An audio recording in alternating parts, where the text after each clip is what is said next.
quote, Yea, hath God said, Ye shall not eat of every tree of the garden?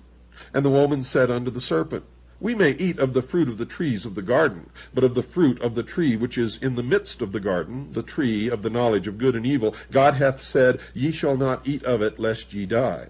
And the serpent said unto the woman, Ye shall not surely die, for God doth know that in the day ye eat thereof, then your eyes shall be opened, and ye shall be as gods, knowing good and evil. Unquote. So from the above information, it is possible to glean a little knowledge about the nature of Lucifer. 1, he was cast down from heaven because he desired to ascend directly into the seat of heavenly power, the throne of God. 2, he is referred to as the son of the morning. This appears to be a reference to Lucifer being similar to the sun, which also rises every morning. His desire, number 3, his desire is to sit on the north side of the mountain of God.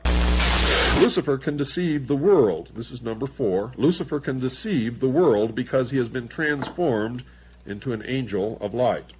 And 5, Lucifer can work lying wonders. Now, with those basic understandings, folks, of Lucifer in place, it will be possible to examine the views of others about this fallen entity. However, not all agree with a picture of Lucifer being evil. For Albert Pike wrote this, quote, There is no rebellious demon of evil, our principle of darkness, and in eternal controversy with God. Unquote. In fact, Mr. Pike believes that Lucifer was not a force of evil, but could be a force for good, and he wrote this in Morals and Dogma, which I forgot to give you yesterday in the bibliography. That's another one. Write it down, folks. Morals and Dogma by Albert Pike.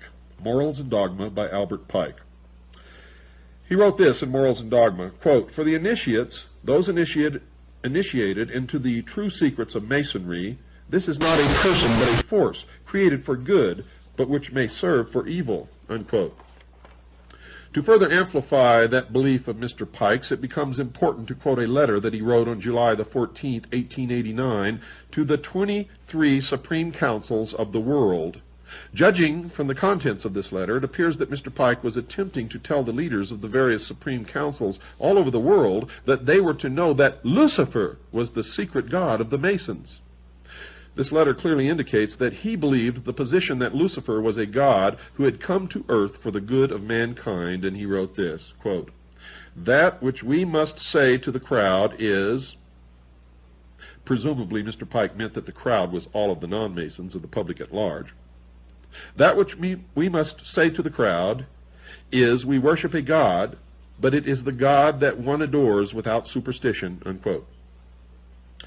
So it appears that one of the purposes of this letter was to advise all of the top-ranking Masons that they were to concoct a story that the Masons worshipped the traditional God, so that none could ever accuse them of worshiping a cherub, a nun god, by the name of Lucifer.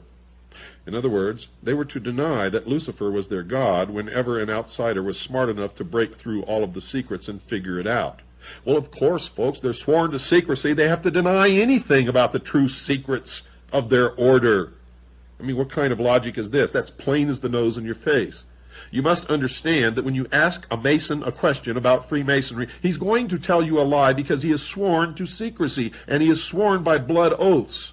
And I know that by the time they've reached the 32nd degree, they've taken at least 32 different oaths swearing them to secrecy. Minimum. So, you should know this already.